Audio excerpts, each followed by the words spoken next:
welcome. Our meeting has now come to order. Please join me in the Pledge of Allegiance. I pledge allegiance to the flag of the United States of America and to the republic for which it stands, one nation, under God, indivisible, with liberty and justice for all. And now for a moment of silence. For our men and women, home and in service, home and abroad. For our police department, our fire department, who protect us within our community. For first responders, all through this period of time, there have been people who have gone into work all day long, every day, to do their job, and we really needed them. And for those who were directly impacted by the pandemic. Please be seated.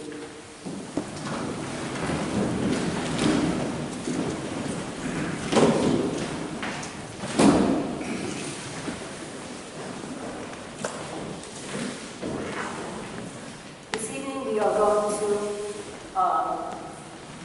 bring some gentlemen into our volunteer fire department. They have been screened by their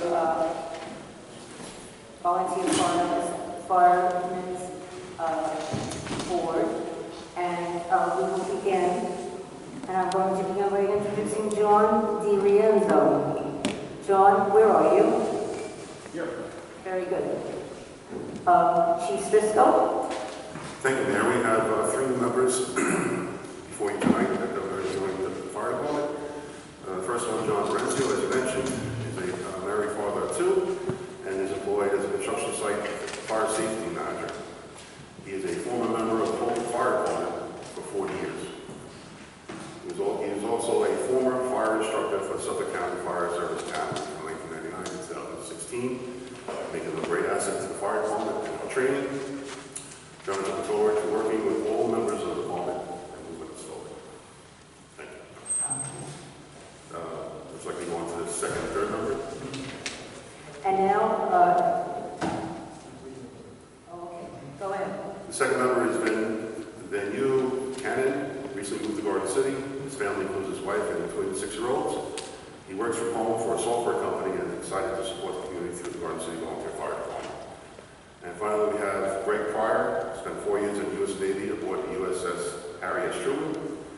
He recently moved to Garden City with his wife Mary and 2 children, where he has worked for Con Ed of New York for 8 years and enjoys spending time with his fans and friends. We're happy to have all three of them join the Garden City Fire Department. Thank you. And now we go into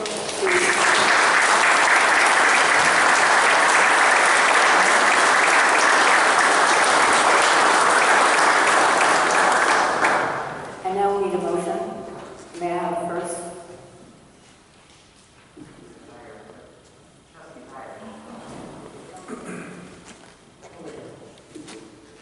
And a second? Trustee Bureau, and all in favor? And that motion was passed 8-0.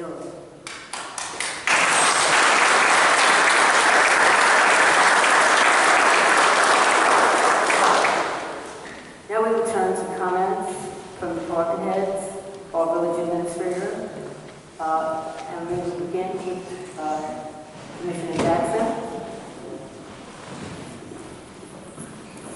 Thank you, Mayor. Number 2, we're asking for a $2 raise per day for our crossing guards. They haven't had a raise in a couple of years, or about 5 years exactly. And they provide important service to our young students who are crossing out near the schools. We also, another thing I just want to mention, on October 24th, we're going to be participating in the DEA Drug Enforcement Agency Collaborative for Drug Take Back Day between 10 o'clock and 2 o'clock. We always collect unused or unwanted medications 24/7, but this is a collaborative and we'd like to put it out, and if anybody wants to bring it in, we'll have extra receptacles between 10 o'clock and 2 o'clock, and then we'll turn it over to the DA to be destroyed. Thank you, Mayor. Commissioner, what date is that? That's going to be October 24th from 10 o'clock to 2 o'clock. Thank you. Mr. Giovanniello? Thank you, ma'am. Good evening, everyone. I just wanted to bring the board up to speed as far as the past couple of months, the August 1st to the August 31st of 2019, and the August 1st to 2020 to the 31st, 20. The increase in revenue was $57,000 for the month of August, and the month of September, 9/1 to 9/30 of 19, 9/1 to 9/30 of 2020.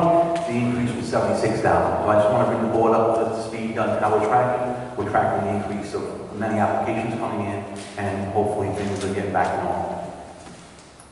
Very good. Any other questions for the board? Just let me know. Okay then. We'll move along to Mr. DeFrancisco. Thank you, Mayor. I don't have any items on the agenda this evening, but I want to give the board a quick update on the emerging contaminant projects that are going on in the village currently. The projects are moving forward very quickly. We recently started the required sampling of the new systems at 3 of our well sites for the health department requirements. This is really the last step before we turn these systems on and go live with them, with the new filtration systems for 1,4-dioxane, PFO, and PFOAs. So we're hoping within the next 10 days that we will have 3 of the systems online and fully functional, which will be enough to get us through the winter. We need 3 or 4 wells to get us through the winter. And the other projects are also in progress and progressing forward as we speak. So that's just an update on emerging contaminants at this point. Very good. Teacher, I have a question. How are we doing on the sidewalk repairs for the ones that were done in the summer? So if you recall, the last meeting we had an issue with the last contractor. We engaged a new contractor at that meeting. I believe he is starting tomorrow. He had to mobilize. He was working on another job. He mobilized and back in the village now. He has been instructed to start on the areas near the schools. There's a number of elementary schools that have damaged sidewalks that need to be repaired. He's been instructed to start there, and then he'll progress with the rest of the repairs throughout the village. There's about 60 outstanding work orders associated with the damage. Thank you. Okay, Sorry. Can you and Ralph, I know you guys did a lap last week or so, or maybe Paul's group on the Stewart Field parking lot, so just update us where we are. Sure. So the Stewart Field lot is essentially the project is complete. We're still waiting. There was a delay on the delivery of the light posts, the lamp posts. The bases and the wiring is completed. We're just waiting for delivery of the lighting. The handicap rail, the rail on the handicap ramp was completed this week. That was one of the punch list items that was still left to be done. The Parks Department, Mr. Blake isn't here, but they've been working on clearing the areas on the west side in order to expose the concrete area that's the remaining concrete from the Motor Parkway, the original Motor Parkway. But for essentially all intents and purposes, the project is 90 to 95% complete. And I think we're going to try and reclaim some of those posts that we can find. And just for an update, a couple weeks ago I met with Park Supervisor Joe Scapatori, and I met him out there again yesterday. He actually had a 3-man crew working the area with some heavy equipment to clear the brush just west of the new fence line and the temporary parking area. The concrete border that was added years after the original Motor Parkway, the 3-foot border on the south, they exposed that. We expect it to go all the way through to a clump of trees, but it goes about 2/3 of the way down there. So they cleared that, they cleared the brush to the south of it, they cleared the brush across it. And then we also took a walk further down where the path starts to narrow and heads toward Clinton, near the Bedford Court area, and we found standing intact some of the pillars that line the road where the guide wire went through. So they're being very careful. We found 4 of them standing intact in the woods. It's probably more that we haven't seen it, but the idea is to clear it out. But we're not using heavy equipment to pass the tree. We're using hand tools and small equipment to create what I describe as a kind of Winnie the Pooh type of path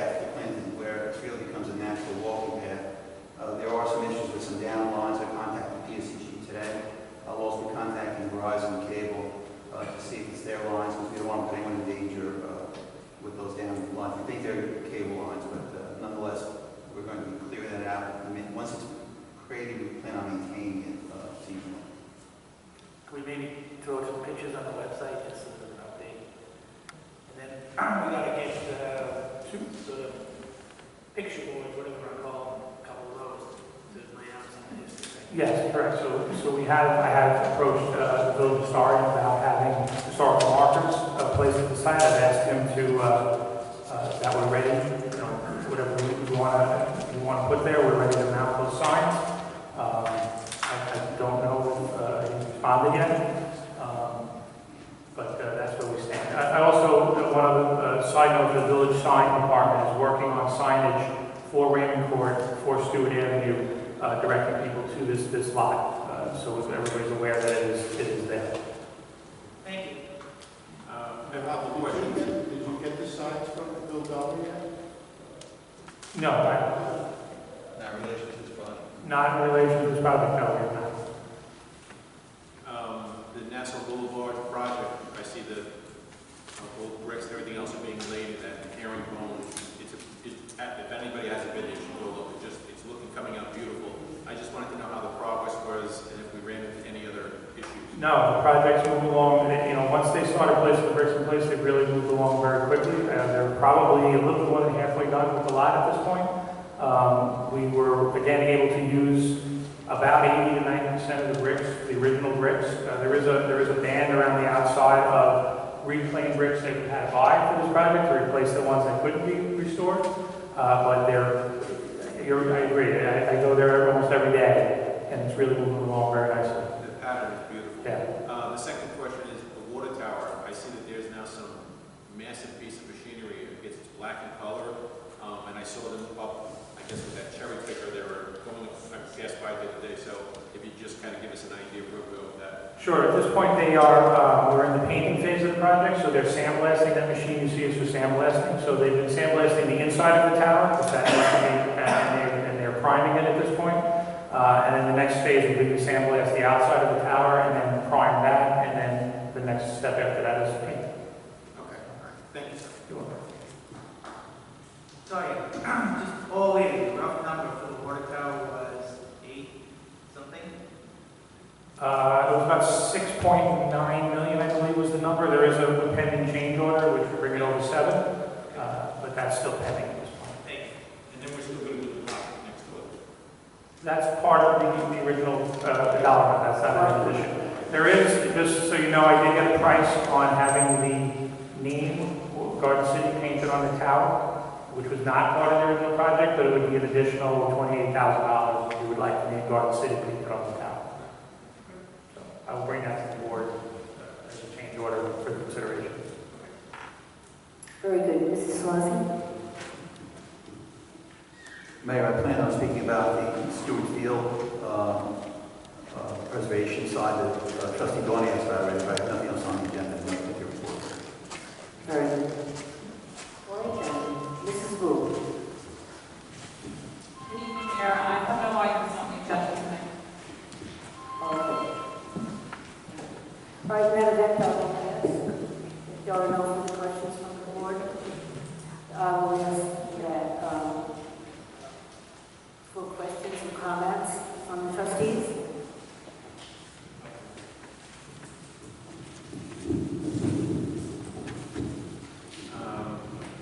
The Board of Trustees happened to receive a letter this week, and it was from Mr., if I say correctly, Mangio, who was with Garden City Wine and Spirits. I thought in his letter, he brought out interesting points.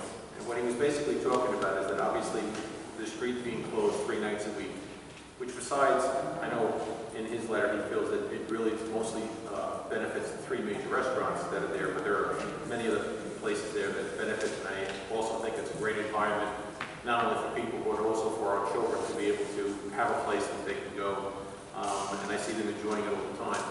But he does make a good point that when the street is first closing, that the police basically, and again, of course, this is his perspective, chase away any people that are shopping there, and they're asking them to basically move their cars. He also points out that, like 7th Street Cafe doesn't even open until 5 o'clock. So my point is that I know that we're shutting down the street at 3, and then I think it's closing until 11, is that correct?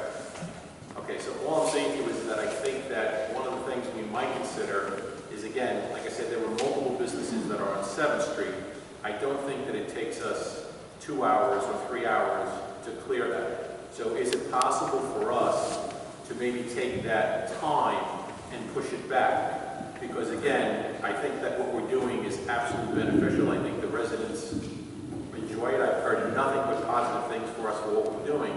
But I think that for the other businesses there, that maybe we should take that starting time and push it back. Is it possible for us to push it back, like let's say to 4 o'clock? I believe we did, maybe Commissioner Johnson can confirm that, but yes, we did. Yes, I worked with the chamber, and the last Thursday, Friday, Saturday, we did it at 4 o'clock. So it's back to 4 o'clock. So we moved it back to 4 o'clock, sir. Okay, okay. Again, in his letter, he says 3, so like I said, I usually am not there, and I'm usually not home at that time, so I don't know what time it's closed. I mean, when I'm driving by there at 4:20, whatever, obviously I see it's closed, but I didn't know if we had pushed it back. I mean, is there any way we can make it to 4:30, or do you think that cuts it too close? I mean, like I said, I'm just asking for an opinion. We'll take a look at that. I mean, we just did the 1 hour and it seems to be okay. We can check to see if 4:30 will work. Right, because I mean, I think his point is good, is that what ends up happening is when we close down the street, we're not only preventing other cars from coming there for the other businesses who might be dropping off the cleaners, whatever in the world, but what happens is you're basically eliminating all that parking on 7th Street, along with the handicap spots that we have there, and now what happens is the back lots get full. Now, of course, whenever I go there, what I do is I just park at 7N because you have plenty of room there. But I'm just saying to you, I think that he brings up valid points, and I think that it's something that we have to consider. It's kind of a balance between all of our businesses, but I think that he made some valid points. So, like I said, if we could just take a look at that, I would appreciate it. Will do. Thank you.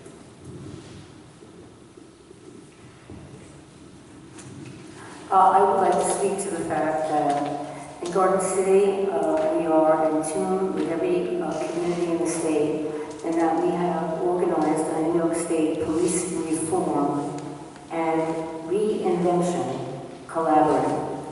And that's a group that we have put together according to directives that were in this book provided to us from the governor. And it means that we are going to just review things and make sure everything is tight. And this was all brought on by a gentleman who was, he perished in Minneapolis. So what we have done is we have collected people from every level of our community so that they would have input. Okay, you are invited to put in your 2 cents, even more, on this project. It's an important project, even though we have a police department that is excellent. It's always good to take a good look at yourself. So we have an arrangement of people. We have the minister from the Church in the Garden, and myself, Trustee Heyer, Commissioner Jackson. He is the Commissioner, the Deputy DA, or the DA? He's a deputy chief. He's an assistant DA for Nassau County. Right. We have a representative from each property owners association, and we just went level by level and invite people if they would like to be on the committee. So we have had our first meeting. It was a good, great success. Everybody seems to be in the same frame of mind. It's a good time to take a look at things and make sure that we are doing the very best that we can do. We'll keep you updated on the meetings as we move along through the experience. If you have a question, don't hesitate to contact any of the trustees or the people at Village Hall or Commissioner Jackson. And if you'd like to put a question through, we'd be glad to receive it. Thanks. At this time, the question? Sorry, before it gets missed, because it might fall on the consent calendar, I just wanted to point out, this board and the library board are working on improving the public library, and item 4 on the agenda is some grants that we've been able to hopefully secure through Senator Thomas and Assemblyman Rock, so just want that to get missed in the consent calendar.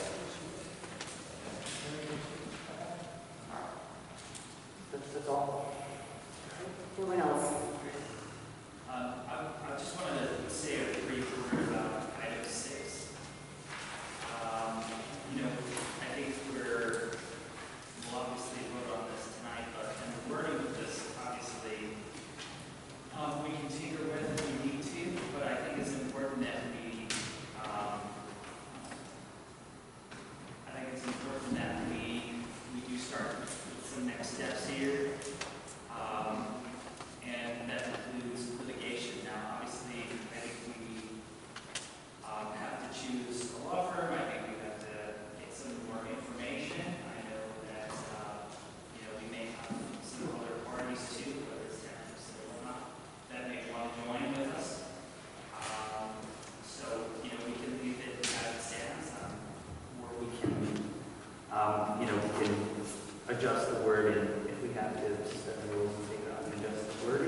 good as it is, and I'm happy to keep it as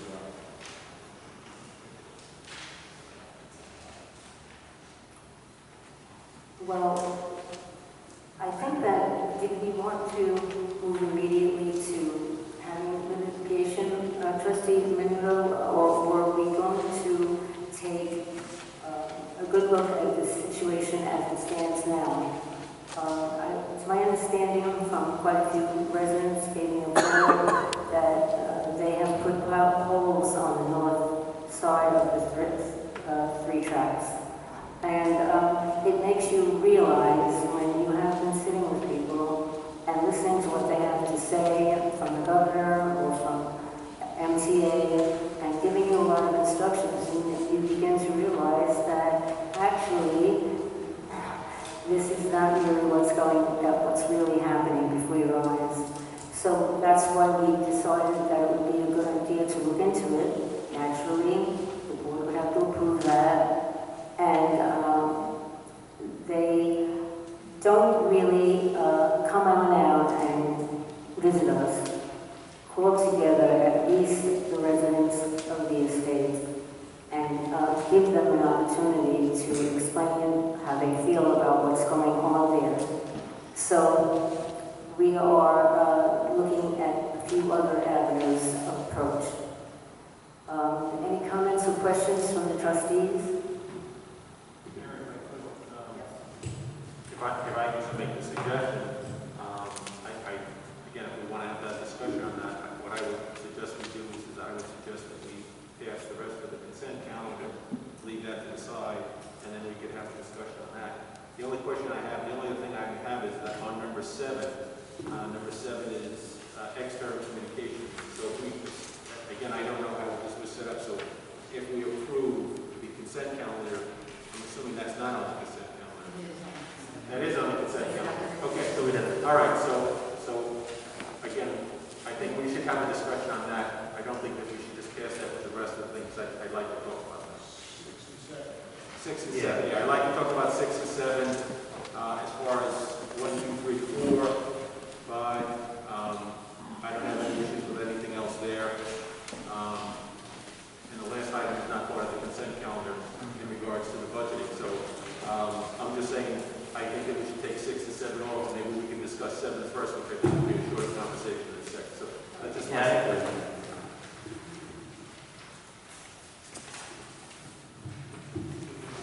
So at this point, we're going to move to We need citizens' comments. Citizens' comments on the agenda. Agenda questions only. If you'd like to come up and speak at this microphone, please raise your hand.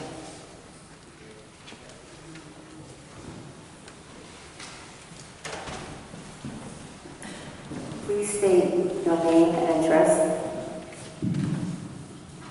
John Cowell, at 215 Gilbert. Thanks for putting the litigation with MTA on the calendar and talking about it. Hope we get a vote if it's positive. Thank you. Someone else? Are you taking comments on number 6? No, we're taking comments on the entire agenda except 6 and 7. Okay, I'm sorry. Come on up. You can.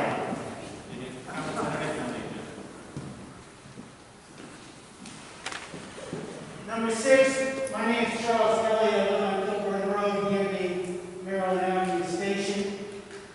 Regarding number 6, as John said, thank you for putting it on the agenda. We wanted you to know that the situation has gotten much worse in the last 30 days over at the Maryland Avenue Station. They have commenced the contract with the MTA, putting up monster poles on the north side, which they had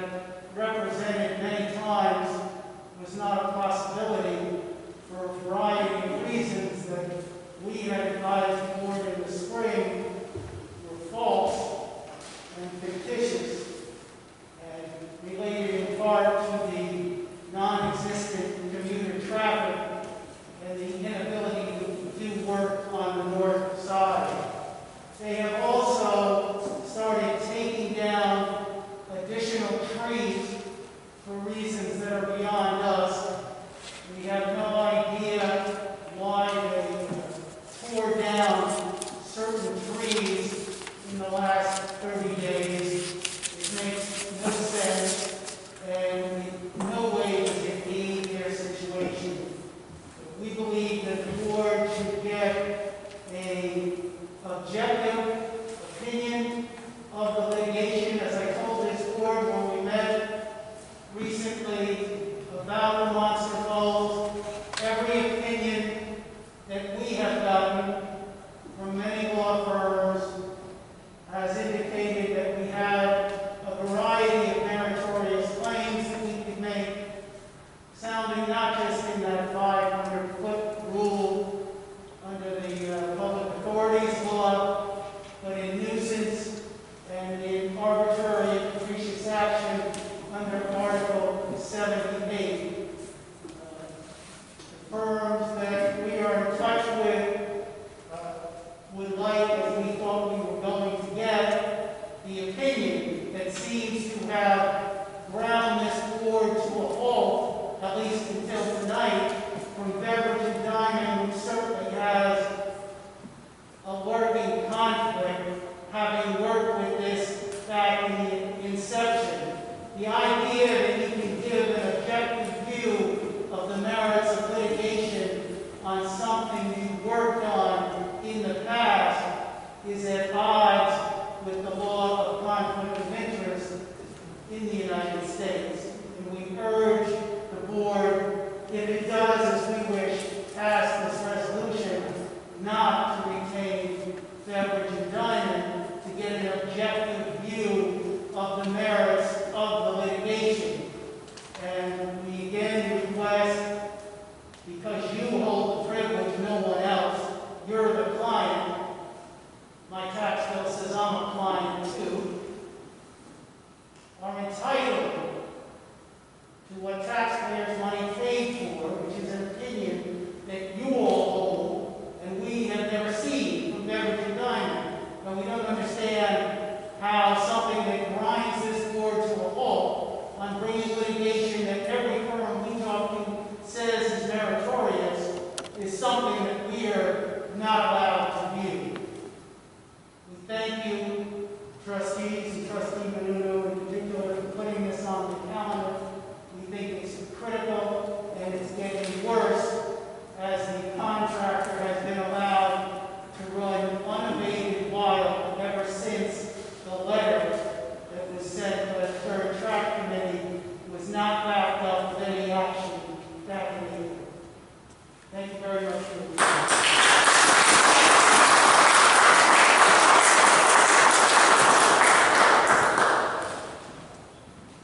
Anyone else who would like to come forward and speak?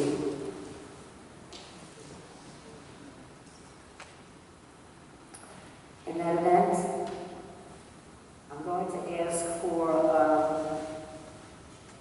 approval of the minutes of October 1, 2020. And Trustee Rinos makes the motion, and a second.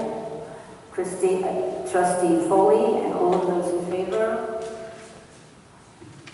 And that motion passed 8-0. At this time,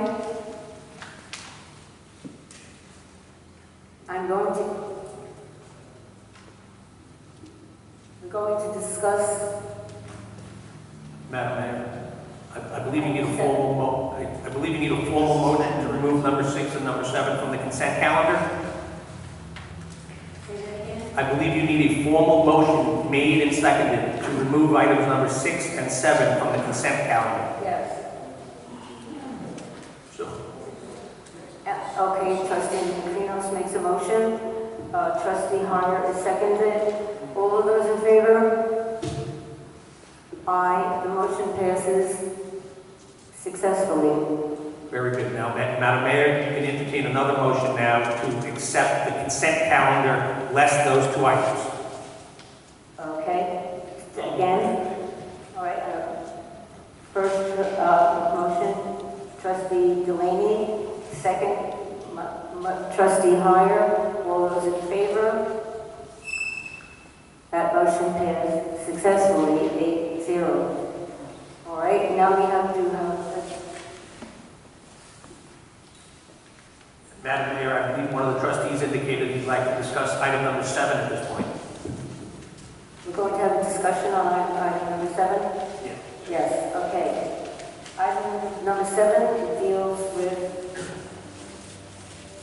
grant relief due to the mandates and restrictions which prohibited J&G Refreshments Incorporated from running a profitable concession operation at the Garden City Pool this summer, and he requests that he get relief. Commentary on this. Deputy Mayor Norwood.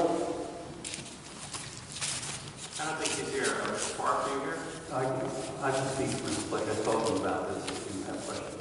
Okay. Well, it's not really a question, it's more of a comment. I have known John Parks for years. He is probably one of the best people I know and one of the best businessmen to work within the village. When I was president of the scholarship committee at the high school, when we first started, I'm sure you guys see now they do it every year, the Wizards at the high school. When we first started, we had no idea what we were doing. And he provided us the popcorn machine, popcorn, got us water, and every single year was a supporter of that and any other thing that has been done in the village. I take nothing away from Mr. Parks in regards to that. But the problem that I have, and again, this is not our money, this is the residents' money. When we sat there and we came into an agreement with Mr. Parks, both sides signed that contract. We both signed the agreement. And bottom line is it was a fair agreement. That's why both sides signed it, because they both looked at it and said, okay, this is fair. Now, again, I understand where Mr. Parks is saying, well, listen, because of COVID, because of the situation, I have not had anywhere near the type of traffic or business that I would have expected that I would have gotten at the pool. Well, kind of my answer is that, okay, so if we didn't have COVID, and if you just had a year like off the charts, and if you made twice the amount of money, I don't think that Mr. Parks would have been calling us and saying, listen, let me double the amount of money that I paid you in the contract. So, in a sense, I kind of look at this like, the sports athlete who sits there and says, okay, I signed a 5-year agreement, I have 2 phenomenal years, and I want to redo my contract. And my response is, okay, so if you had 2 horrible years, you would come to me and say, listen, can you take off a couple $1 million from my salary because, I didn't perform up to the code. So, like I said, I understand he's a businessman, and I understand that, obviously he's been hit in many areas, especially in the line of work that he's in. But again, this is an agreement that was made between the village and John Parks. Once again, both sides signed on to it, both sides realized that, and when the village did their budget, what happened was that they expected a certain amount of revenue from Mr. Parks and his business.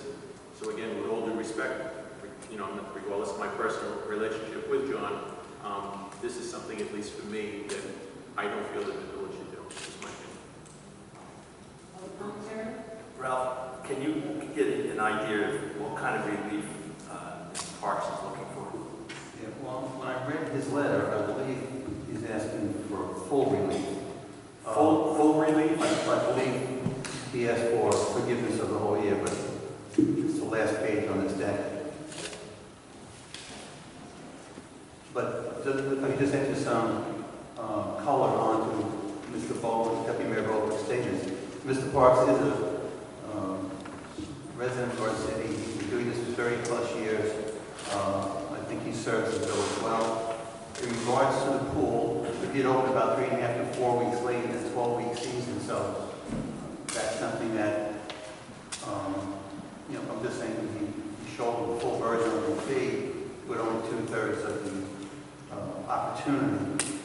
We also didn't have full capacity, and we split the shift up for morning and afternoon shift, and that shift switch happened right around lunchtime. We shut down from like 12 to 2, clean the place, and those 2 hours open up. So, and we also didn't have guests, which also accounts for a lot of his food sales. So there were, due to the pandemic, there were less opportunities for him to be successful with the shorter season, due to late opening, with the split shift, and the lunch hour being compromised with cleaning and with the lack of guests. So I just think in consideration of any, maybe giving full wouldn't be appropriate, but maybe even just prorating for the lost 4 weeks would be an appropriate position to start from. I just want to make sure that those things were talked about, because I talked to Mr. Blake about it, just understand the detail of how the operation was working and his observations. That what I called from that conversation. Ralph, how much do you, for those 4 weeks, the pool was closed, and he could not work Right. for those 4 weeks. What is the amount? What is the appropriate amount? I don't have the contract in front of me, but I believe it's in the vicinity of 26,000 to 27,000. So a third would be about For 1 month? No, it's for the whole season. So I believe if you break it up to a third, that would be about somewhere between $7,500 and $8,500, whatever the amount would be. I mean, if we were. It's on 2021. It's 21,000. 26.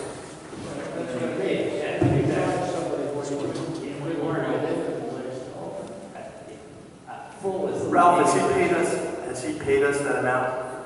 In other words, Oh, for this season, I'm not sure. I think he pays it in different.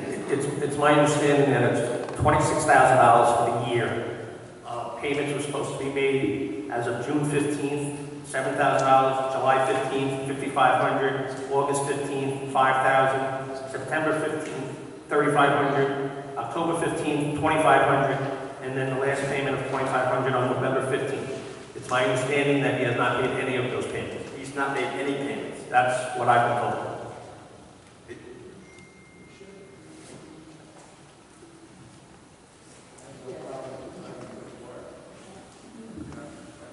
My 2 cents, I'd consider, with obviously closed down the pool, not him, he couldn't perform because of his partnership. However valid that is, I'd certainly consider some sort of reduction. But I'd like to know we're going to get paid, within 30 days. Yeah, I would also consider it and maybe sit and renegotiate some of the terms. Again, it wasn't us that closed the pool, it was the state that closed the pool. Right? And my understanding with other landlord-tenant relationships, the landlords are deferring the rent, not necessarily waiving the rent. So again, I kind of do this as a landlord-tenant relationship. So again, I would be more inclined to looking to a deferral, if they need to be bound by the agreement that he has. I don't have time in front of me. I understand that part of that payment might be for the St. Paul's concession stand. There's also, the pool might just be 21, not the full 26. I don't have the details in front of me. Can I also say it's uncomfortable that he's not here and that we have Ralph doing the talking for him? It's really annoying. Mayor, I'd suggest, why don't we defer this to our next... If he wants to come in and ask us, he should come in. Why don't we defer this item to the next meeting so that we can figure out exactly what we're talking about as far as how much of this is attributable to the pool and exactly how many weeks was he out and not able to perform. I don't make sure she's talking about it. It should be nice to have him here. And I would like him. Also with St. Paul's, so we had that closed for a while, so he should come in and attempt to. Yeah, I'd like to see, I think I would appreciate it if Mr. Parks could maybe come to our next meeting and tell us exactly what is going on. Madam Mayor, may I chime in for a second? You might find this helpful. In the contract, there's a requirement that he is to submit annually or as required by the village, a profit and loss statement of the operations. So I think if we request that from him, it might help your deliberations with whatever relief you may or may not want to grant him.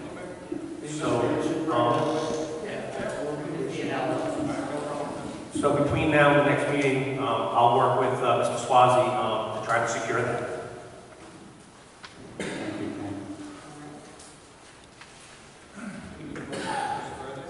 You're going to need a motion to table item number 7. I'll make that motion. I'll second. All those in favor?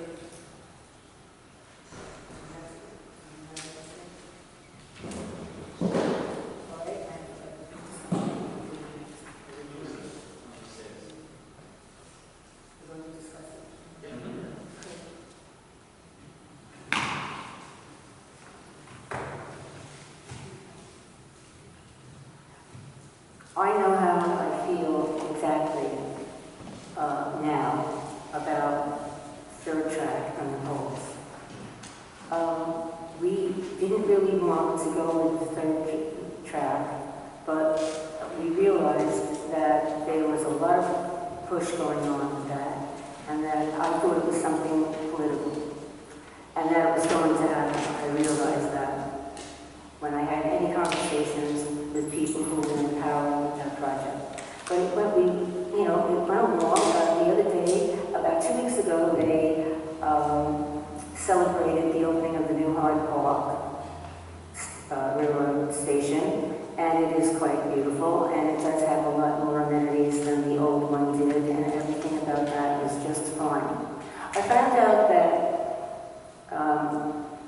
Governor Cuomo came to New Hyde Park on the north side, and it's Garden City on the south. And with his sidekick, one of his assistants, the day before, all of us who were invited to go went there. And they had pictures taken, and then they left. He never contacted me, or to my knowledge, any of the trustees about the fact that he was coming into our community. And that is not a reason for the decision I made, but it is something that a smooth governor would do. We aren't getting a straight story. It has become very, very obvious to me when we speak to them about the situation. I personally now would support finding a good law firm and seeing what they had to say. That's really how I feel about it at this point, and I can't say much more to you. I cannot get an appointment to sit down with any of the bigwigs from this project. They have relegated all of that unpleasant stuff to the lesser people in the companies, the various companies. So I would say that it would be a good time to try to, and I do agree of not choosing Beveridge and Nine. I don't feel that they're a star in their area, and I'd like to hear a different story. That's basically how I feel about it right now. Anybody else? Mayor, I'd like to suggest that before we move forward with litigation, we talked about meeting with Don Clayton. Yes. I'm wondering, I don't know where that stands. I would perhaps that you could call him within the next day or so, yes, and try to set a meeting up with Mr. Clayton for next week. If I move forward with litigation, I certainly would like to know where Mr. Clayton and his attorney, who was here at our last meeting, said some things, but really didn't go any further. It made it sound as if he had some great ideas as well. So I'm wondering, Mayor, if you could call Don Clayton tomorrow at your convenience and try to set a meeting up for next week with Mr. Clayton and whoever hopefully he'll bring his attorney with him. And then we go from there. I got an update with that, because he called me today. He left a message. I tried, so we've been playing phone tag a little bit, because I was on a Zoom and he was calling and we just didn't connect. I can tell you though, I think there's definitely willingness from him. He's kind of, again, this is just through voicemails and stuff like that, but it seems as though if we're going to be going down this path, he'd like to go with us. So what I'm going to do, we arranged to talk tomorrow. And that's why I was kind of alluding to the wording of it. We can leave it open enough to where we can consult with Don, see what's going on, what his attorney also thinks. I also think, obviously we should be retaining someone other than Beverly Diamond. And maybe maybe he's on somebody, maybe they've got somebody they want to use. So as long as we keep this open and say we're starting on a path, we're going down a certain, we're giving the mayor the commitment to go and work with Don and whomever we can that supports us to start down the litigation in the hopes that we can get the poles removed and the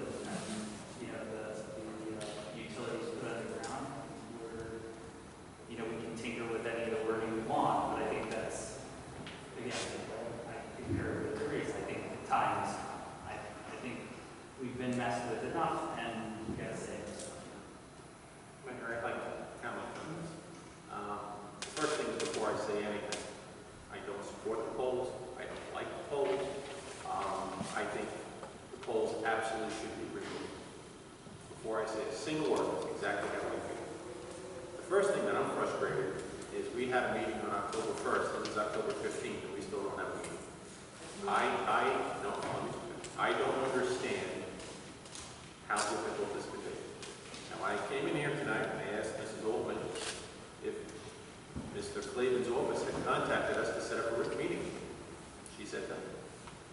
No one has contacted the village. No one has contacted us. And in addition to that, again, just so that everybody understands, Mr. Clavin and the town of Hempstead, if they believed in this so strongly, which he has said many times, if they wanted to sue, they also could. They don't have to wait for us. They could actually file a lawsuit themselves. So, again, I don't understand as a trustee why in 2 weeks or in 3 months we have not been able to sit down and to have a meeting.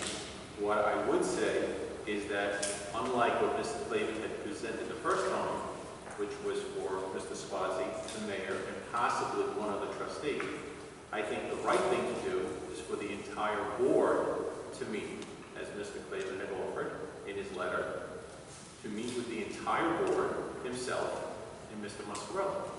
And like I said, tell me it's tomorrow night, I'm there.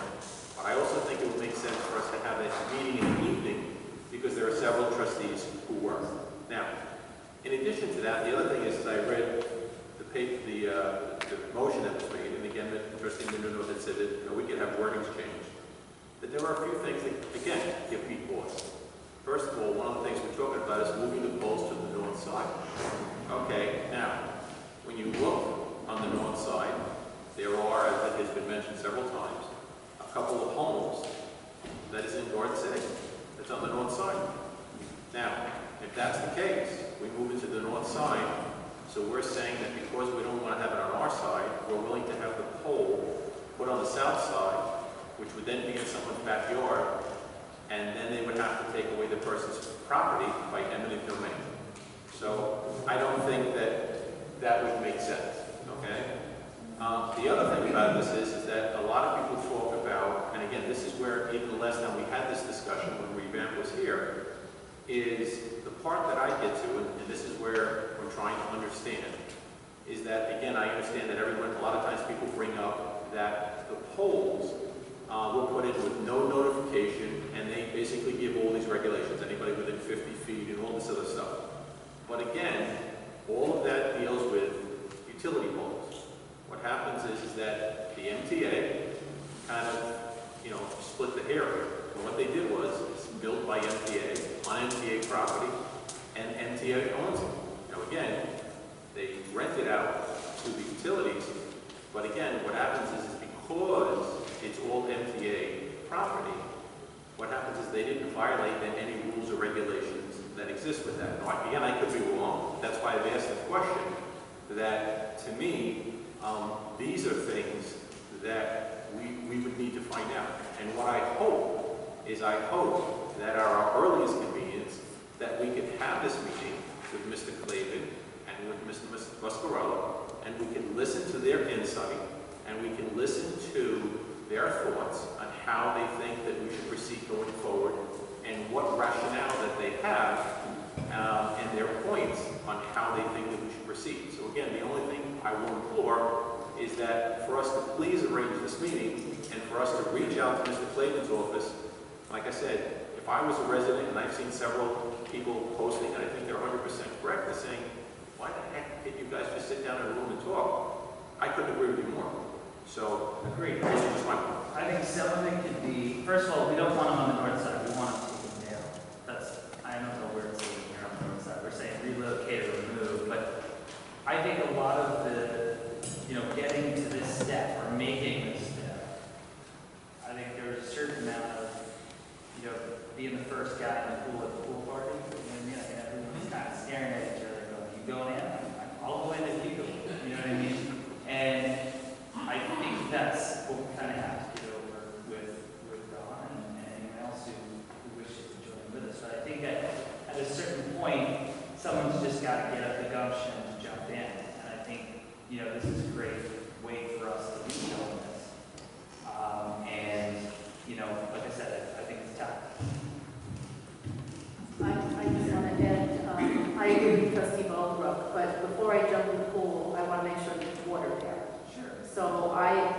wholeheartedly agree that we should reach out to Mr. Clayton at this point and insist on a meeting, because we had a meeting on the 1st. We invited 9 representatives.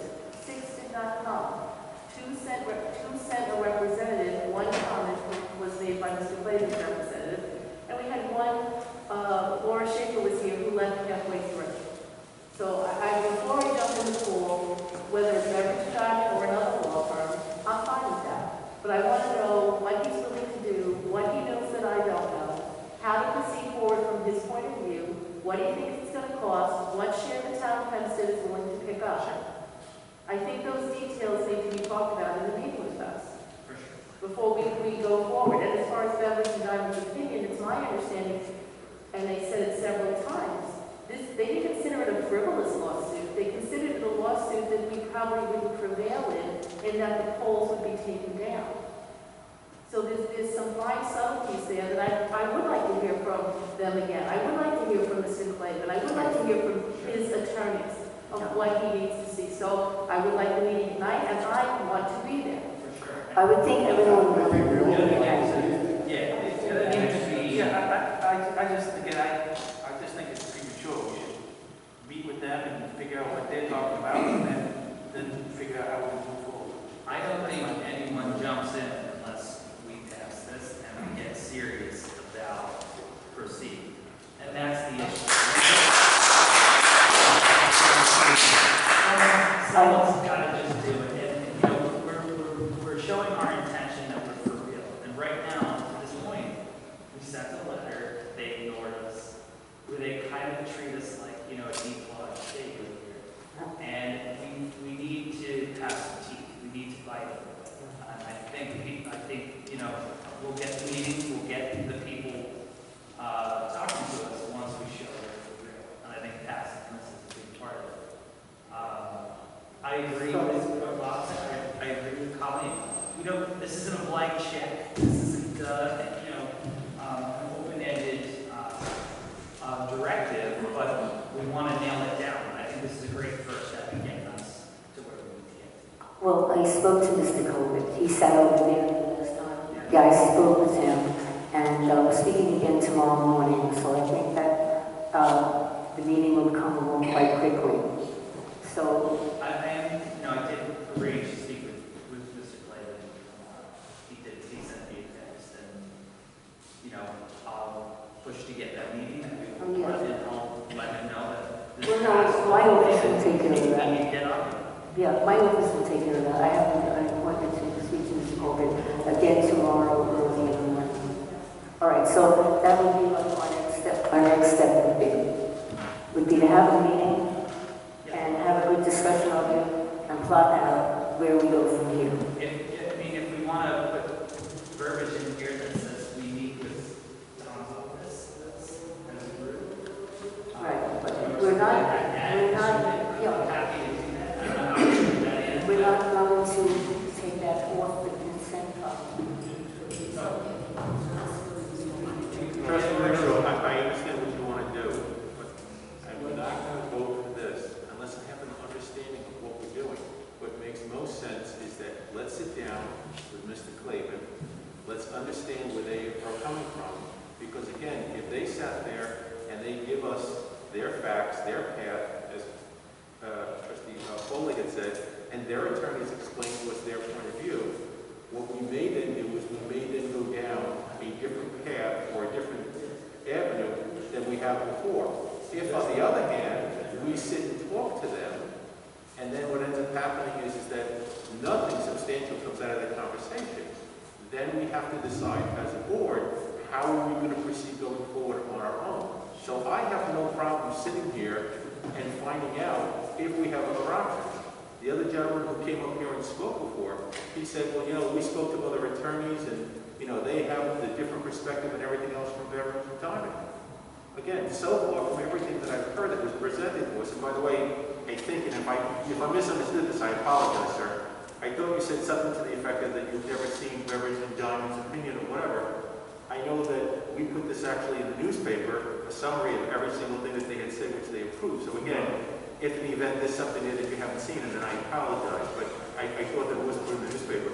But that's what I'm saying is that for us, in order as a board to do this, we need to have an understanding of what we're doing.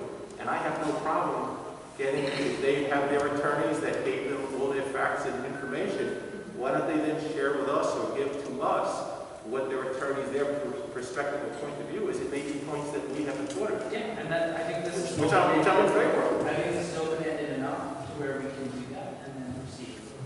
Well, I'm just saying, I don't want to put something just open-ended, not having any idea. I'd rather get the facts and the information, because nothing's going to make a difference if we do this 1 week later or 2 weeks later. I'd like to at least No, do it, you do it correct. Look, actually, that's where I do disagree with you. I think if this comes on the agenda and then it disappears and we don't vote on it, or we invent some reason to kick it and punt, I think they go, these kids are to see guys.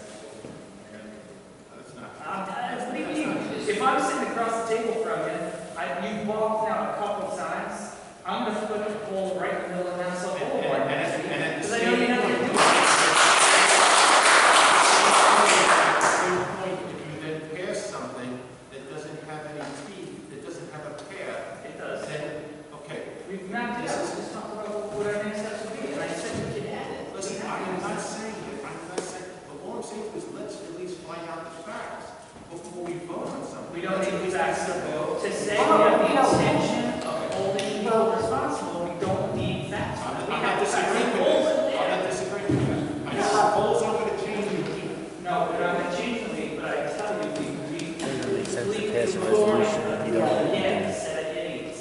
If we don't pass this, because I'm telling you, know what those poles are really big. Have you seen over in Farmington what those poles look like? There's microwave dishes every 10 feet going up. Relays, microwave dishes, they look like they landed from they've done Mars. stupid. You know, I'm telling you, we got to get Pass on nonsense this. stuff. that's what, Just to get votes. Of course. If you want to put something in there about that, then I'm good with it. I I said, really want to talk to Clay. yeah, I think absolutely that, it's crucial. But I also think it's crucial that we pass this, we put in, we don't do anything until we have the meeting. I'm happy to put that in. Why are we passing? What are we passing this? We are So passing we are going to- passing that I'm considering doing something after we have a meeting. Once we decide the information that we get, then we'll decide what direction we're going to go. I'll tell you exactly how it We're works. passing, Select- you're passing something that maybe it's going to make you feel good, and makes people feel good, but you're not accomplishing something. If we're going to do something, let's do something. You may be reluctant to act on this. I am And not. I understand your position, I think everyone gets it.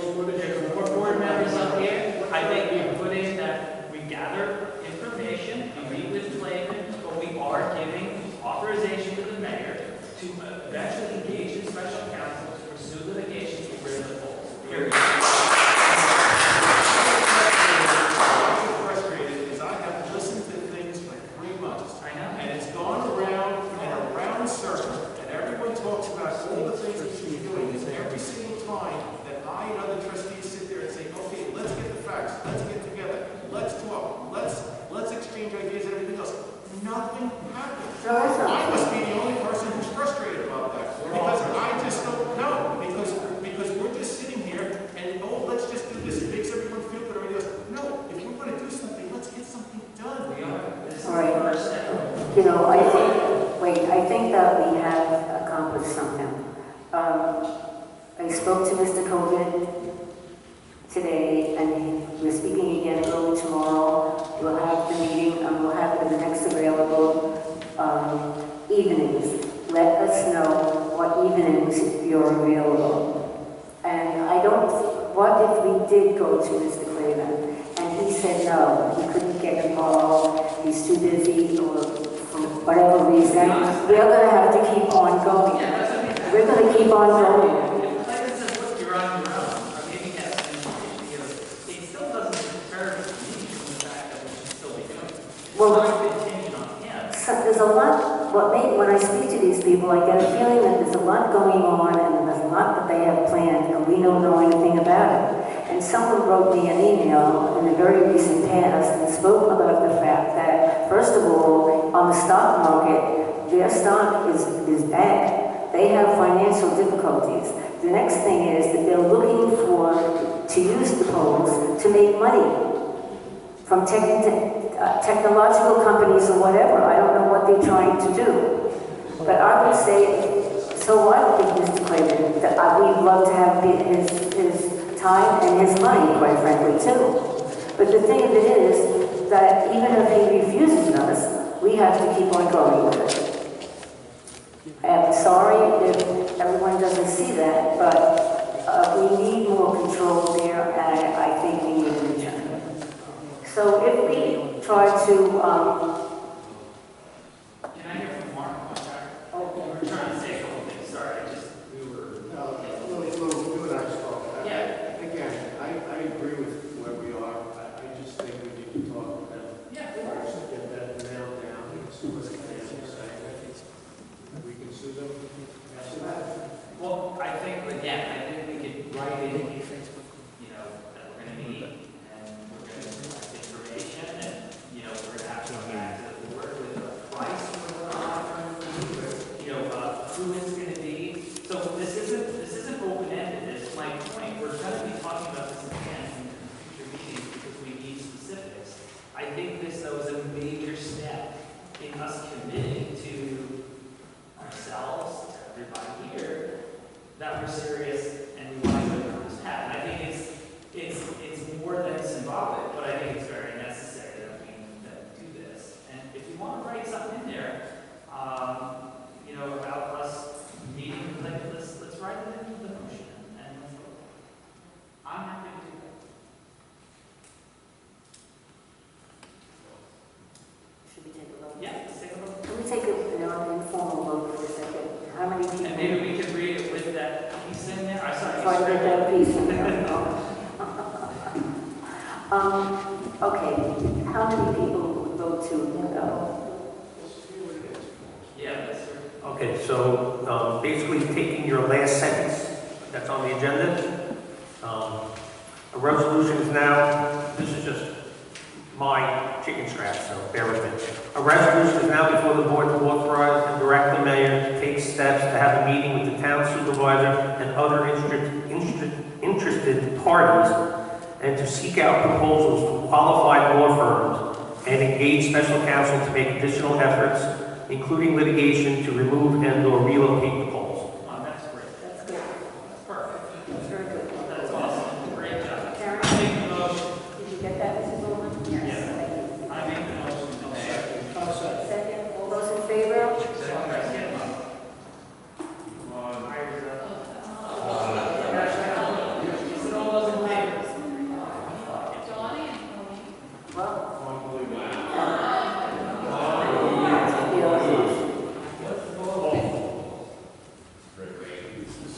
Was that a vote of 3 to 5? And the motion fails? Correct. Motion fails. 3 to 5.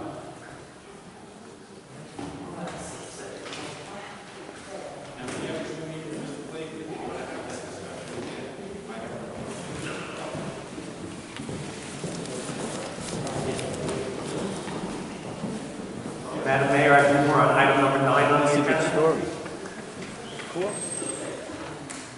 Yes, numeral number 9 on the agenda, Board of Trustees. Okay. We're finished with the consent calendar, am I correct? You've already passed the consent calendar, correct? All right, so for now, we'll listen to citizens' comments on non-agenda. No. Okay, that's different. All right. We're now going to look at a series of budgeted projects that we have in our budget. So we are going to have a discussion regarding whether or not we need to remove some things from this list. All right? Right now it's at $8,731,000. Can I just make a comment here? I mean, at the time that we passed our budget, one of the things that we were discussing are which projects that we should fund, which one we should consider, deferring. And so what we want to do is we'll get the updates every month from Ms. Wu on the financial performance of the village. And now that we're very far along in the budget year, we wanted to revisit these items now to see if it still makes sense for us to either bond and put more projects or to defer them next year. So what we wanted to do is go through these items individually, get a good sense of what the condition of these facilities are, and to make a decision whether or not we go forward with the bonding or not.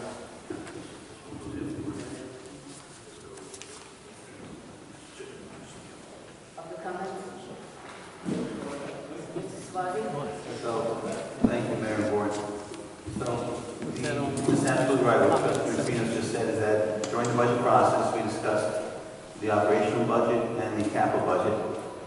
We know that the operational budget, we're reporting on it every month, so we know how revenues and expenses are going. The capital projects, by and large, are big purchases that span many years of life and aren't really subject to the fluctuations of the individual economic situations we're in right now. Nonetheless, we did commit to revisiting these things with the board before we pull the trigger on them, so to say. So I sent the board an email, and this ended up on the agenda. Myself and Mrs. Wu, Mr. DeFrancisco have also had conversations not only about these particular $8 million for the bonded projects, but the capital projects overall. So we've gleaned some information that I'd like to share with you. One is that we do have some projects in the pipeline, like the water tower or water mains that were delayed and are still going on. The water tower started 2.5 to 3 years ago. So we do have some backlog projects from prior years. We do have some resource constraints internally. We're getting very thin. So originally we were here to pause and just remind you that we're ready to move forward here. But I think also after our conversation, we'd like to let the board know that we'd like to defer some of these to when we can really catch up to them, because we had to do a couple of projects, and Mr. DeFrancisco speaks, it's like the HVAC units. They're in poor shape, but they're still running.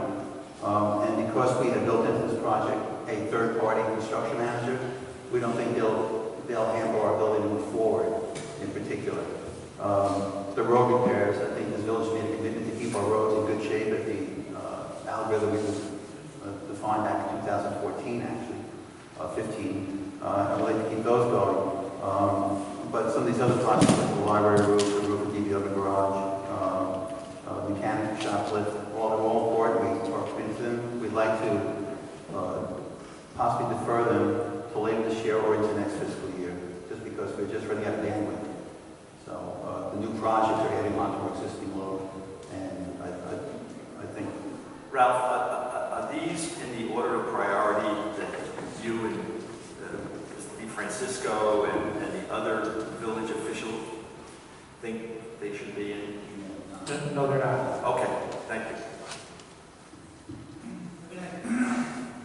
We already reduced road repairs in the budget, right? So I cut back on the number of roads we were going to do this year in the budget. Yes, we did. We did. So that algorithm we set up, whatever it was worth, we probably should have that firm come out again and do another survey and grade the roads again. We really should do that. I think every 2 years. It is scheduled for next year. We were doing it every 5 years. It is scheduled for next year. So this would be the last year using the original algorithm to determine which roads to pave. Okay. And then there's some things I'm sure there's no right or wrong, but the mechanic shop lift, we replaced one last year, the year before. We replaced one last year that failed. It was end of life. It was dangerously failed, right? I'm sorry? Dangerously failed. Yes, we lift garbage trucks and dump trucks up all these lines. This one on the list is the same age as that one that failed. That's correct. So it would say to me, this maybe should be done. I mean, the problem is you have a time issue, right? We have to be done. Does that mean next month or 9 months from now? It's kind of, to me, the same time frame, whether it's a month from now or 9 months from now or 11 months. And we can defer it to some little bit of time. But some of these things, I think we just need to progress on or make really a determination of what's really important. And again, there'll be a lot of gray areas, but shoplift is one. I don't want to get into the next summer and we've done nothing on the library HVAC. It's whatever, years old, 26, 30 years old. And then it's shutting down every other week and we're trying to find a part and it's closed for a week. That just makes no sense.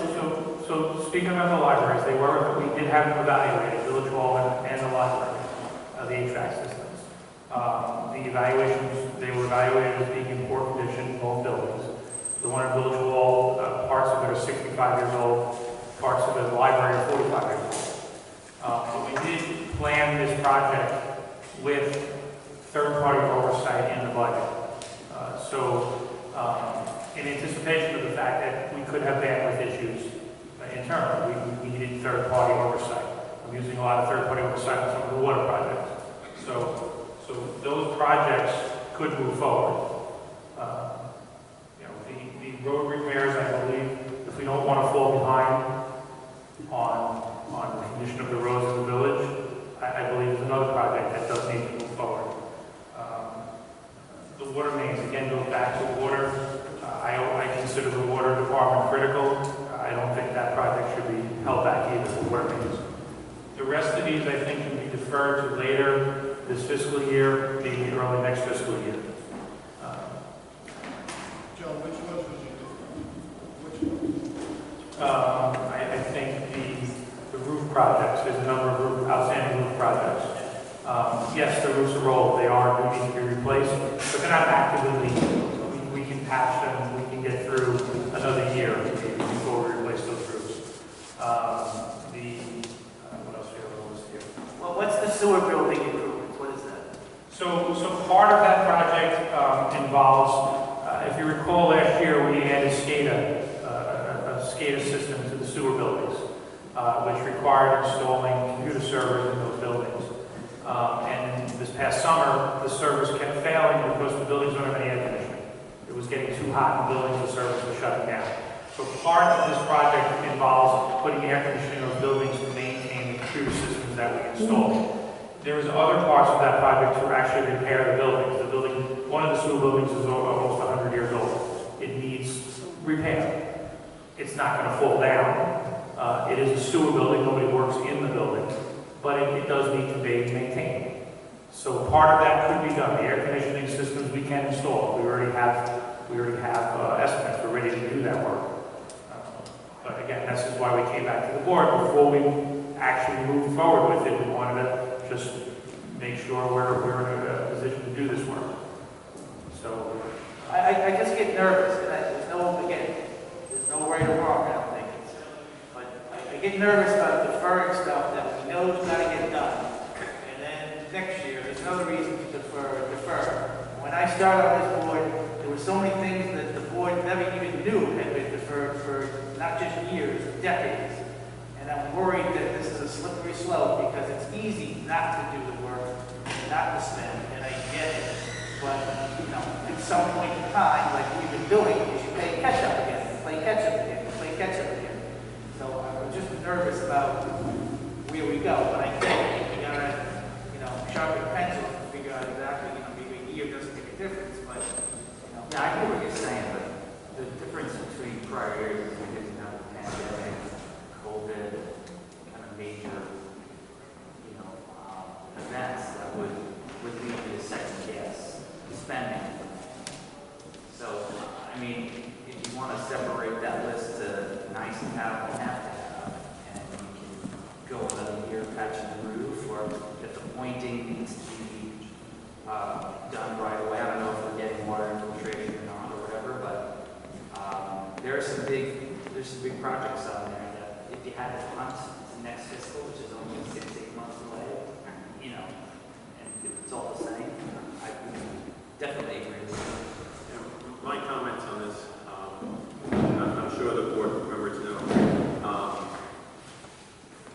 When we passed this budget back in April, it was the first time in 7 years I voted against the budget.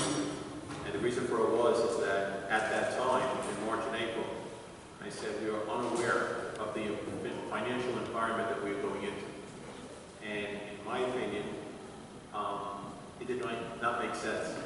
In addition to that, if we sit here and if we bond this amount of money, Bottom line is that, as an illustration was given by Mrs. Wu, once we're going above $7 million per year, the bottom line is that now we're increasing our principal plus interest payments. If we continue at $9 million, what will happen is, as was projected, in 5 years, our principal plus interest payments, instead of being 6% of the budget, would be somewhere between 11 to 12% of the budget. So to me, the budget means you make choices. Now, I understand when people come in and they evaluate the HVAC system, for example, the village, 65 years old, beyond its means of what should be done. I remember sitting in that room 4 or 5 years ago with Mr. Donnelly, and he said he was amazed at the lack of maintenance that had to be done with our system. He said, I was blown away, because he said, well, have you ever done this? And no. He couldn't believe it.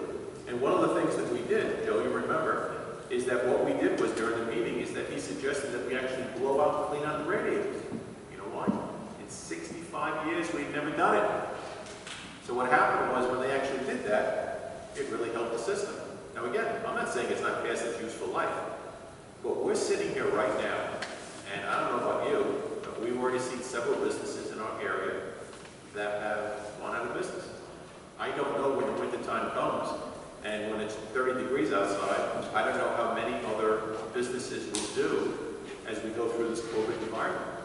So to me, I think that, as Mrs. Wu has, in my discussions with her, last fiscal year, we had several items that actually hit financially, which really offset a lot of the shortcomings, correct, Mrs. Wu, of what we had last fiscal year.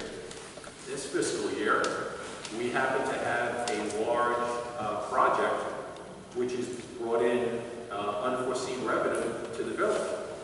Now again, I think that's good, but I think what happens here is, for example, if I look at 3 projects, I got the library HVAC, I got the village HVAC, and I get the village hall repointing.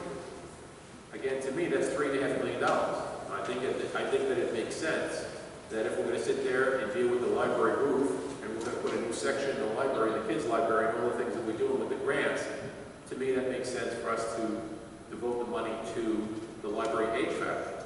But to me, and to Trustee Menuno's point, the village repointing probably is more important than the village HVAC. The reason for it is because maybe 65 years old, but it's still running. It's still working. So again, in this environment, if we can sit there and take $1 million off there, and if we can look at other things that we've committed in the village, I think that's the prudent thing to do. Again, that's just my opinion. That's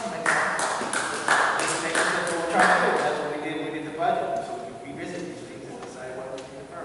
I think, and Mrs. Wu can speak a little bit better about this, I don't see the village hall repointing happening between now and next February. I believe next February is when we do go out to bond, if I'm not mistaken. Approximately next February. So, you know, that would say we wouldn't have to bond this project in February because it's not going to happen between now and next February. So that's something that could be pushed off maybe a few more months. And we don't have to bond in February and delay it another 3 or 4 months to save money. You know, so that's, you know, yeah, right, exactly. We couldn't do this work in the winter months anyway. So there's ways to save, you know, deferring the projects and also deferring the bonding, which would save money. So we wouldn't cancel the projects. So you're talking about the DPW roof, right? Well, like the big ticket item, village hall repointing, is something that's not going to happen this winter. We're just not going to, you know, that's an obvious item to defer to the spring of the roof. Because the roofs are other ones that could be deferred, yes. Again, we're not going to do those in the winter time. But if you're going to, you can't defer the library roof because, but what I'm saying to you is that you're sitting there, we're talking about spending close to $900,000 to redo a children's section, and the bottom line is, like I just said, is that if in the event we're going to finally address the needs of the library, then what we should do is let's make sure that we address the needs of the library. Let's do their HVAC, let's do the roof, let's do the children. There's also a sequence when we talk about this budget.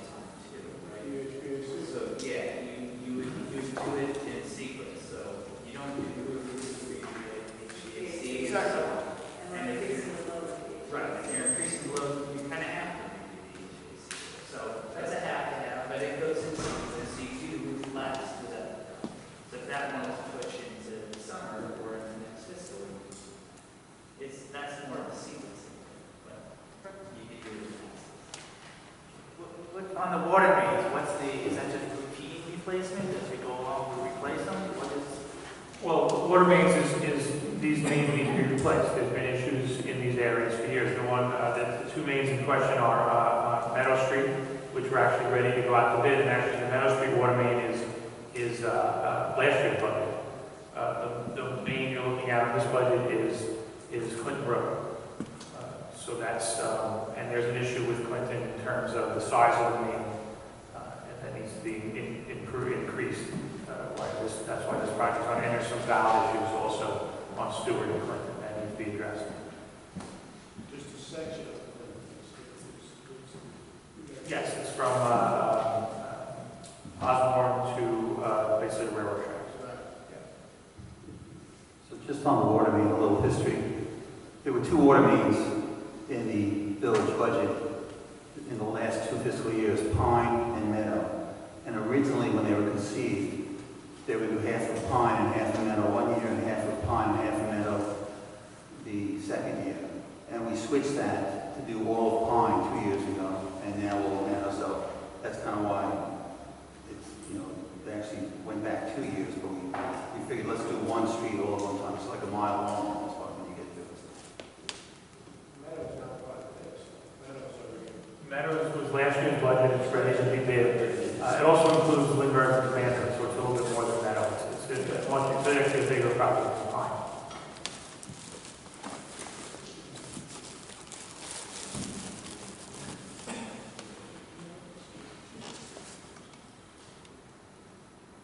Would there be any benefit to using a camera to see what shape it's in? If it can last a little longer? I mean, we have a camera truck. That's the sewer truck. And you can't use that to look at the lines? No. All right. Once it's in the sewer.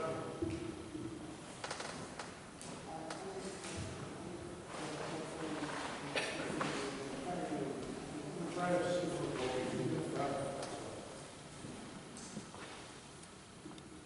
How serious, that we could discuss this earlier, but how serious is pointing to the village hall building? Does it meet? So there are some pretty obvious cracks in the building, out on the exterior of the building, visible, especially above the entrance door. We do have some effluent over by the firehouse, so it's, we're concerned about water infiltration, and we're concerned about, the cracking of some of the facade on the outside of the building. All right, so what would you yourself take off that list? I'm sorry? I have trouble with the takeoff. The mayor. Why would you yourself take off that list? Well, I wouldn't take anything off the list. I would push things further ahead. I think all of these need to be done. I just don't think all of them can be done now. What do you think that we could defer to next year? I think the repointing can be deferred to next year just because it can't be done in the winter time. And it's not going to get done in the next 3 months. I think the roof projects could be deferred until next spring or next budget season.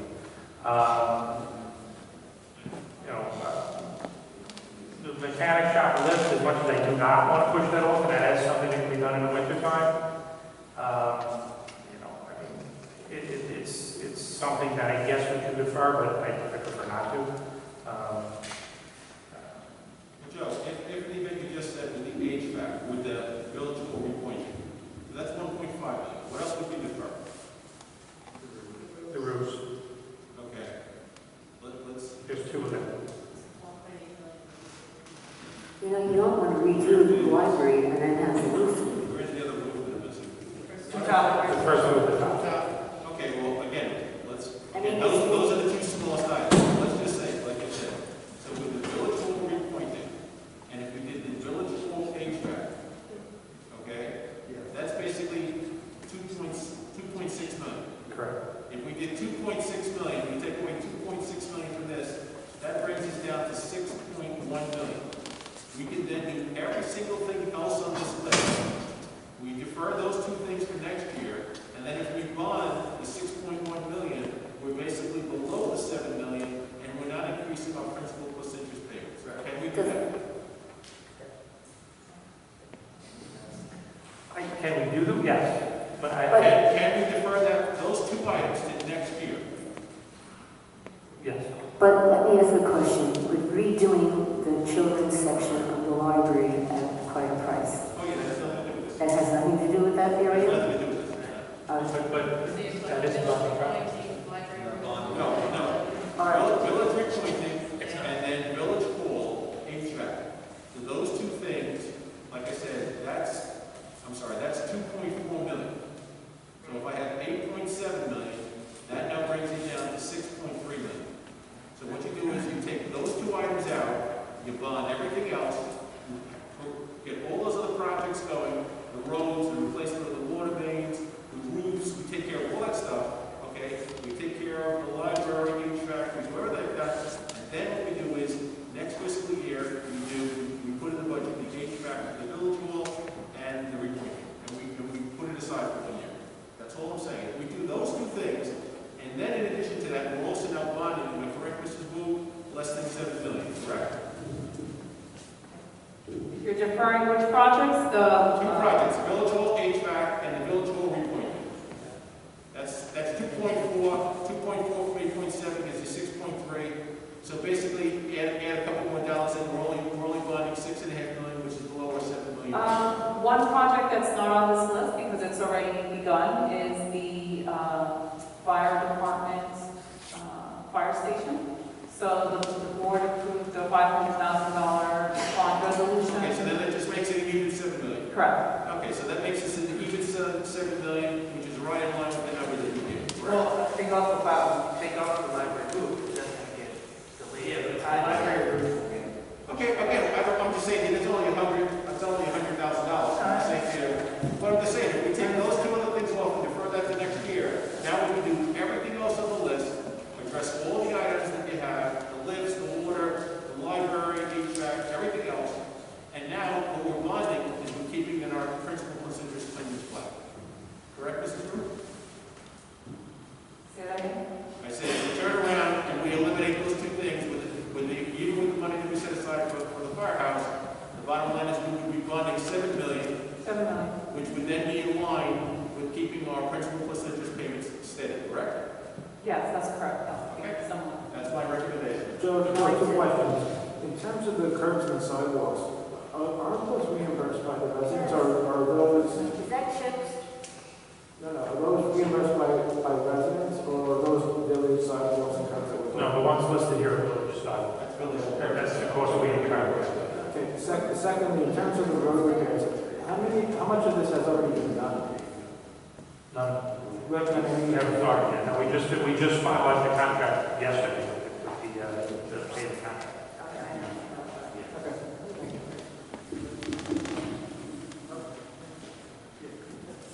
I agree with Bob. Yeah, I think that's what we should do. Okay, so that's my, well, I'll make a motion. My motion would be to take the village HVAC and the village repointing off the bonding. And the library roof. And then put everything else in there, and the library roof, okay? Just the timing. Just for time being, and then bottom line is then Mrs. Wu, you can add the money in then for the firehouse, and then we're bonding probably around 7 million, and that's my recommendation, the adjustment that we would make. That's my recommendation, so we will second. I'll second. How many are in favor? Everyone? Yeah. Okay, so that motion has unanimous. Thank you very much.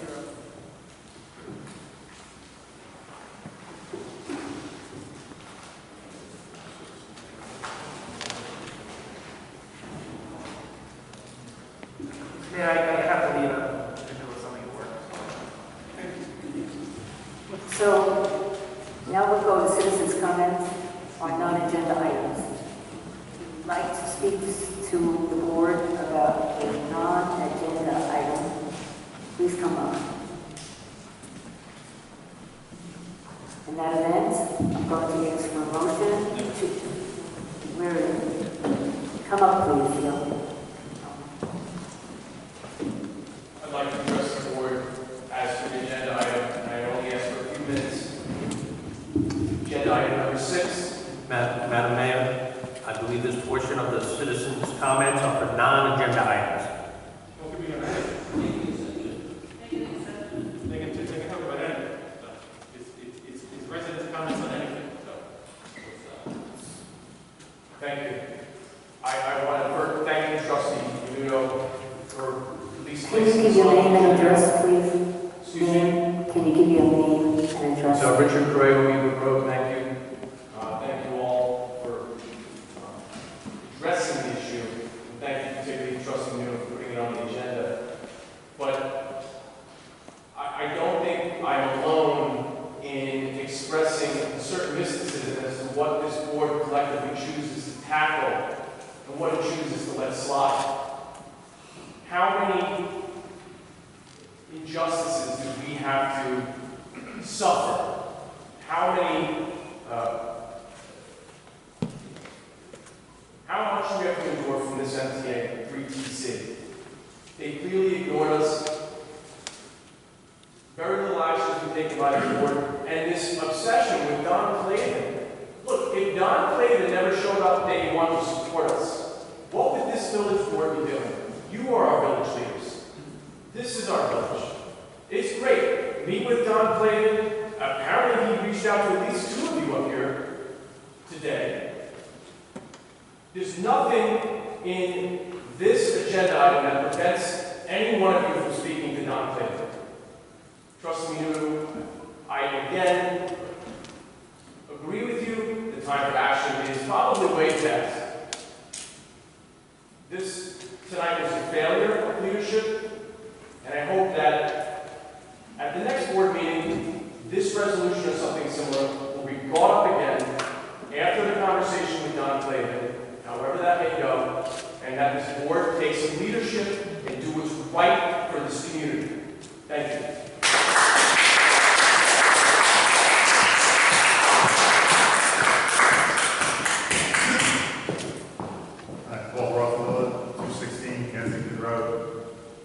I just wanted to correct a couple items that were mentioned about item 6, particularly Mr. Roberts' statement that the pole moving to the north side couldn't possibly work. The only way they can work is moving to the north side. You're moving from Nassau Boulevard to Herrick's Road. No residents, no problems, no anything. You go into the parking lot on the north side, no residents. You go into the substation, north side, no residents. You take down the pole that you said you don't want put into Garden City's backyards that they just put in. They just did it, showing you. So the last bit would be 500 feet that would have to be buried. It would solve the problem. It would be cheaper. All you have to do is bring a lawsuit against the MTA, stopping and the progression of that. Their whole goal of contractor 3DC makes all his money by beating the deadline. That's the only way he does. The only penalties against him if he doesn't make the deadline. He will move those poles in a minute if you give him a plan that works. And that plan would work. There's absolutely no reason they can't go from Nassau Boulevard to Harris Road, the north side, including taking the one out of the residence yard that we're just allowed to put in. Thank you.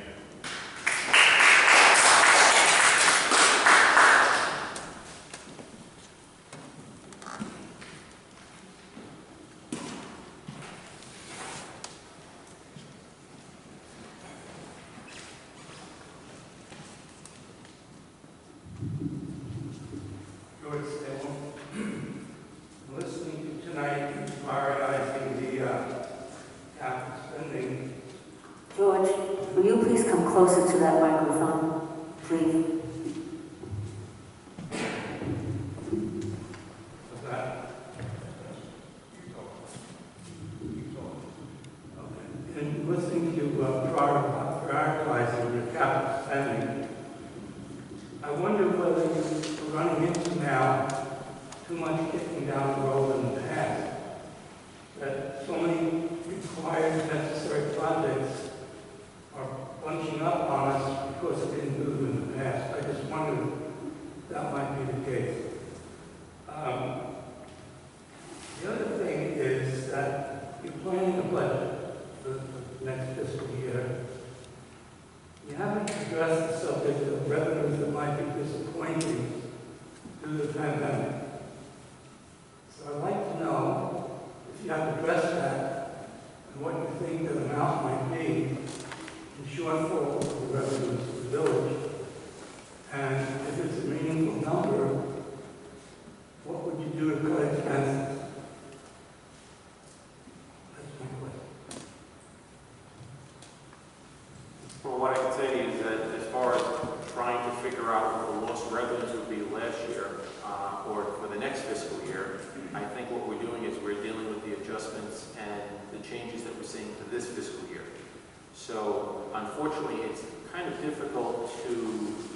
try to project or to think about what the environment would be a year from now, you know, a simple answer would be, if you can tell me we'll have a vaccine and that COVID will basically be totally, you know, a non-issue a year from now, I can probably give you an idea. That'll be the case. Right. Not from the vaccine until next year this time. Right, so the bottom line is, like I said, I don't think that the village is going to sit here as far as dealing with hypotheticals, because we could probably deal with a lot of different scenarios. As I mentioned before, as Mrs. Wu has brought up, due to unexpected revenues and situations that came in, last fiscal year was our additional expenses and items were offset. In addition to that, we also had a large increase of revenues that came to us this year that we were not expecting, which at the moment it appears that they offset the additional lost revenues that we had faced. So again, just to let you know, I think that between last fiscal year and this fiscal year, there should not be an issue with the building. Trustee Goldberg, I'd also point out that the budget cycle will not be in effect until March, which is 6 months from now, which I think will give us a much better and clearer picture as to what the potential revenue will be in the next fiscal year. So I think, while I don't think the problem will be solved by March, I think we'll have a better handle on what we can expect, and perhaps, for example, maybe the pool will be open for the entire time, and other park uses and activities. So, I mean, the good news is we have 6 months until the next budget cycle until we can figure that out. Well, the other thing about it also too is that you also understand is that if in the event you don't have programs or facilities that were running the same way, yes, you have lost revenues. You also have less expenses. So one of the things that happens is, again, you've never been here before. So what we're finding is that as we now are experienced going through this, and I've spoken to Mrs. Wu several times on this, the bottom line is that as we would get towards next fiscal year, if in the event the environment hasn't changed and is still the same, we'll have a better understanding of what that give and take is. So that's an idea of how much uncollected taxes we've seen so far. No. Because of the pandemic. I have no idea. Ms. Wu, would you know? Well, since... Somebody must know. No, we don't know. Since last month, we've No. collected... What are answer? Well, since the pandemic began. Well, taxes are due June 1st and December 1st of every year, so the taxes for this cycle, we collected the same amount, the same percentage that we collected in prior years. We didn't know decrease. All right, is it possible to anticipate what might happen due to the circumstances we're now facing? You can't wait till,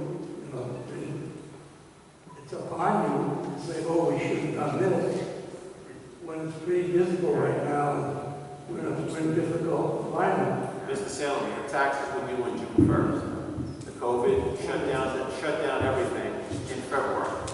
So if in the event we're sitting there in a situation where Mrs. Wu just said that we collected the same percentage that we have in the past for our June taxes, again, unless there's something else here, the environment now is more open than it was in the first half of the year.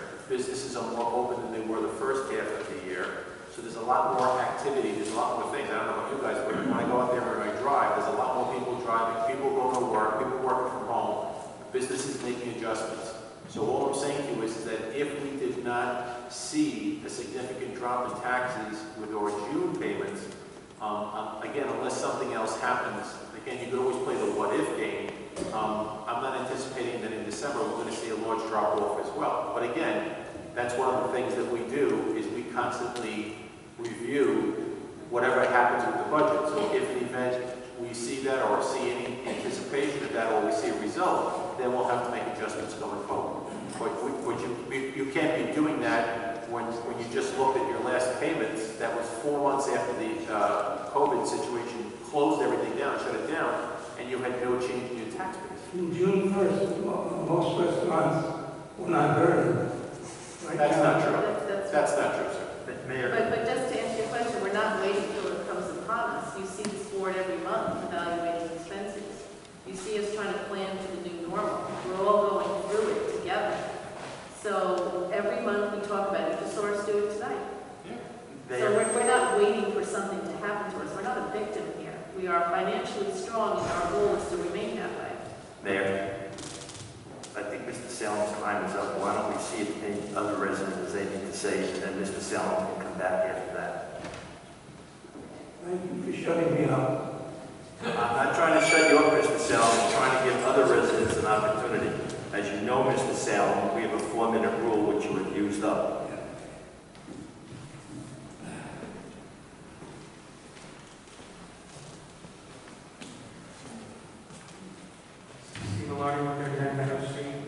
To comment on the situation up at the pool with the rent relief. I don't see that there's been any good faith on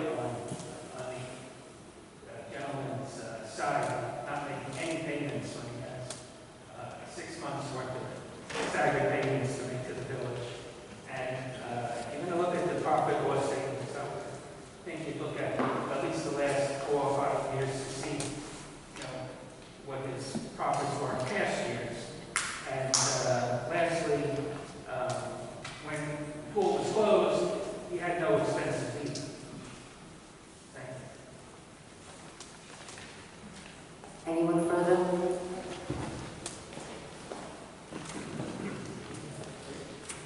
Good evening. Walter McKenna, 67 Hilton. I just had a question. At the end of the last meeting, the board was discussing the resolution of the sidewalk issues with regard to different residents and, I guess, businesses that had to make repairs as part of the large project. Forgive me, but I don't know how that was resolved or if it's still an open item and how it's being managed.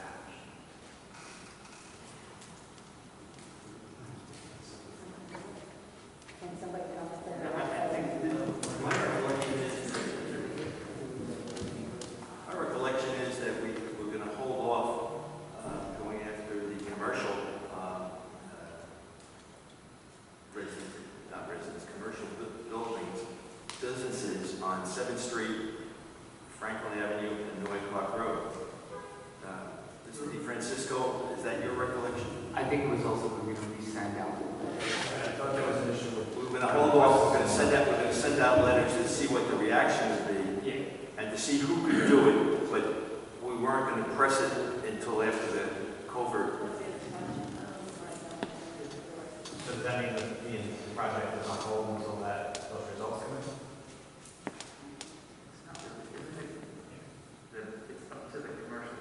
Yeah, letters are going out to the commercial business to see what they can do and see how much they would be able to do on their own, because it's their responsibility to get it done. Yes, it's not a project in the sense that there's like, we're going to redo the entire street all at once or something like that. That each business owner has to take care of it. Sure, I was curious how it was done because I think there was quite a discussion about the legality of if someone were to, that clearly the village is on notice. So I was just wondering how that all played out. So right now we're waiting to see what a reaction is from the commercial side. Yes. You're being reevaluated, and we will resend the letter when we reevaluate your completed. He's doing the reevaluation. We're reevaluating the sidewalks at this point. Okay, thank you.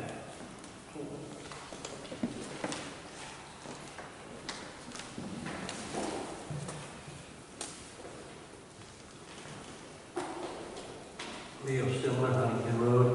Can you tell me when the contract for the pool with Mr. Parks was signed? I think it was 3 years ago.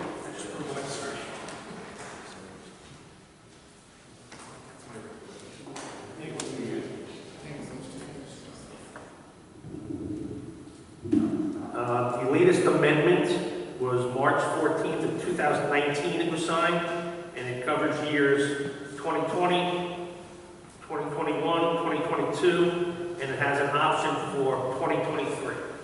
And one of the things that we did at that time also too, if you remember in the last couple of years before the COVID hit, is that we also added alcohol and we added other things which was a big hit with the residents, and also it was beneficial for Mr. Parks as well. I know he had to make an initial investment as far as licenses and everything else, but what I'm saying is that there were other things that also occurred too. But at that time, you're saying 2019?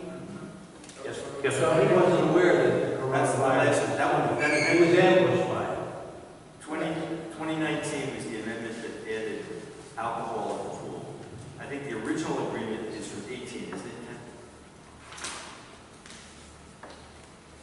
it? The original agreement is actually from 2002.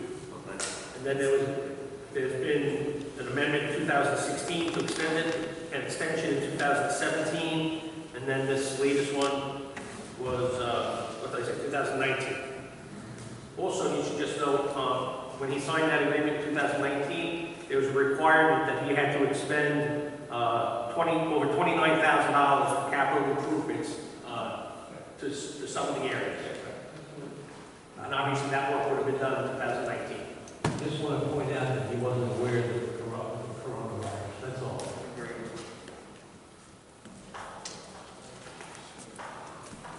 Anyone further?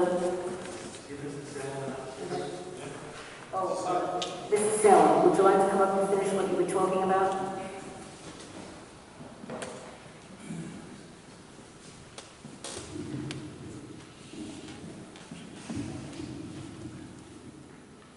I just want to follow up on your capital spending property. Someone mentioned that there's a backlog of capital spending. Could I ask what that amount is?